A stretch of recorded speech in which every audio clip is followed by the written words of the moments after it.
Everybody, I am Dana Brigman of the Well Oiled Canine, and I wanted to tell you a little bit about how I got started down this path of nutrition and natural wellness. A number of years ago, I was sitting at a dog trainers conference, and Wendy Volhard was one of the presenters. And she was talking a lot about nutrition and her product, NDF2 at the time. And it still is, NDF2 still exists. But Volhard Dog Nutrition and Wendy Volhard were making a presentation at this trainers conference. And she talked a lot about the benefits of feeding a raw, fresh diet. At that time, I was very much thinking I couldn't afford to feed raw. And in all transparency with you guys, I was working in Microsoft, had been there for a whole lot of years, had left was leaving that company and started to work on my own dog training business. But I wasn't in a situation of pinching pennies, shall we say, right? But I still thought raw was sort of this trendy thing and way too expensive for me feeding Great Danes at the time, and all that kind of came along with that.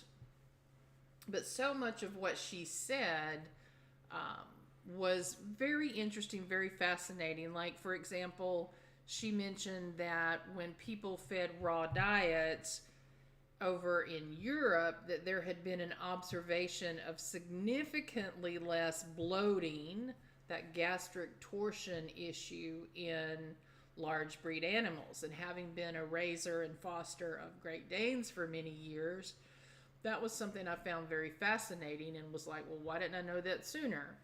Because I had actually had two dogs, one of my own and one as a foster, that did move into gastric torsion. Fortunately, moving very quickly, getting them into surgery very fast, both animals were saved. But not everybody is that fortunate when gastric torsion happens. She also talked a lot about the impact of nutrition on behavior and longevity and recovery from ailments and things of that nature. But sitting in that room, I was a bit of a naysayer. Again, can't afford it, don't need it, everything is fine, but my vet said, all of those things. Fast forward a couple of years, and I've left Microsoft. I'm full-time running my own dog training business, and I had this little dog in training that went through puppy preschool. He went through a group class obedience. He went to private obedience, one-on-one with his mom and me, and nothing was working for this little dog. I was really beginning to think this animal had a learning disability, that there was something seriously wrong with him. So I also thought that it may be the mother. Right? I put a lot of the burden of responsibility on her for not investing the time and doing the work. So I said, send him to me. Let me do a board and train with him, and let me see if I can figure out what's going on. He spent 2 weeks with me and still struggled to learn. Significant struggle. So I'm trying to figure out what to do like a couple of days before he goes home, because I didn't want to send a dog home that wasn't trained. I needed a plan. What am I going to say to this owner? And so I remember very clearly Wendy Volhard, nudging at the back of my brain, go and take a look at Chinese medicine. Now, I didn't mention that in the early part of this discussion, but that's one of the other things that she talked about in this presentation, was the 5-element theory and how we can have these dogs that are considered hot, meaning they run hot, they fuel hot. Think inflammation, arousal, overactivity, over adrenalized, all of those kinds of things. So, little tickle in the back of the brain, Wendy going off back there. And I thought, well, maybe this is Bentley. Maybe this is what's happening with Bentley. So I went and dug out my notes from a couple of years back, what she was saying about these hot dogs. And he ticked every single box. He ticked every single one of them. And I'm like, wow. So at that point, I contacted the mother and I said, what is Bentley eating? Now, mind you, he's with me for a board and train, but I just have them bring little zippy bags of their food. So I didn't have the food brand. And honestly, at that time, I wasn't really asking pet parents what did they feed their dog. And this lady was local to me, so, it's just not something that was top of mind for me at that time. So it turns out that he was eating like a venison-based food. Well, venison is very hot protein. It fuels hot. So if we think of a dog that's already hot, aka on fire, as I like to say, and we are adding gasoline to that fire with hot proteins, then we are making things worse. That his body and his brain are over stimulated, over inflamed, shall we say. This doesn't mean he's sick. It just means we're not getting the right fuel. So I told the mother, I said, look, I can't diagnose anything here, but this is what I think. I think based on what I learned from Wendy, based on all the difficulty we have had training this little dog, that he is a hot dog according to Chinese medicine. The food that he's feeding is wrong for him, and we need to have this checked out. So she was actually willing to go to a holistic veterinarian about 2 hours away from us. And the vet said, yep, absolutely right. So this little dog was changed from a venison-based meat source into white fishes. And honestly, within a week or so, maybe less, it's like all that training turned on. He was a completely different dog. He understood, he responded well, he wasn't snappy, mouthy, bitey like he had been. But it's like everything just flipped on. The switches turned on. And he was far more responsive to all of that training that he had had. So that was my first real aha, my first real experience that there is something to this. Now, Bentley did not switch to a raw diet. He did not even switch to a fresh foods diet.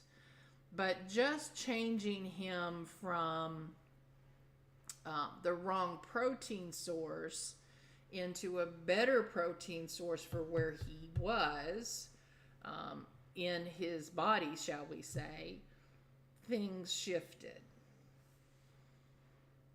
That then became a wake up for me. Well, what if it's even better when we move to fresh foods?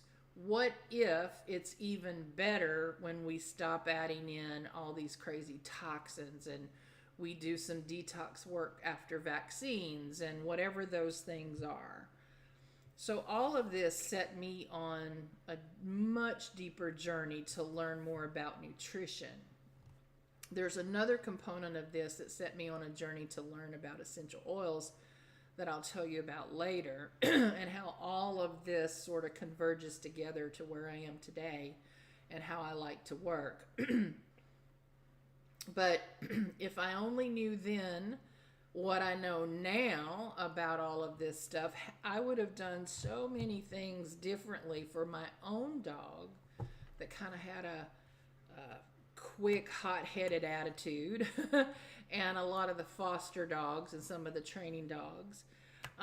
But I know now that we can't separate out nutrition and natural wellness and all the importance of how the body feels and how we fuel that body and how we fuel that brain and keep homeostasis within the body, keep trying to bring balance and alignment to the body and the brain and all of those systems, and then the impact that that has on our pet's behavior. So I encourage you, if you are struggling, and I know that there are many people who have been to this training, this trainer, we've tried this method and that method, and nobody has ever talked to you about changing the food and using food as functional medicine and getting down to the cooling proteins for these hot-headed dogs. Or the inverse is true. For the dogs with anxiety, there are different ways we need to approach it. Or the dogs that have our senior dogs that may feel like they're cold all the time. We need to fuel them in a different way. So in as much as people say there are all life stages of foods, and you've heard all the marketing, but there are customizations that need to be made often, and it plays a critical role in how our dogs respond, how they behave, and honestly, the ailments and or the longevity that they may have, or that we may be able to help mitigate, right? I can't promise anything, but I can tell you I have seen the results. So again, my suggestion here, my takeaway to you is, if you've had difficulty with training and you feel like your dog is not working well, that it's just not working, and you've tried quote unquote everything, but you have not tried foods and natural wellness, that's your next step. And you need to find a trainer, somebody who specializes in behavior, which is someone like me that can also talk to you about this nutrition part and the detox part that comes along with that. So I wish you all well, and if I can do anything to help you, please visit my website. You'll see the links at the bottom, and I would love to have an inquiry chat with you to tell you more about these things and see how I can help you help your dog. Have a great day.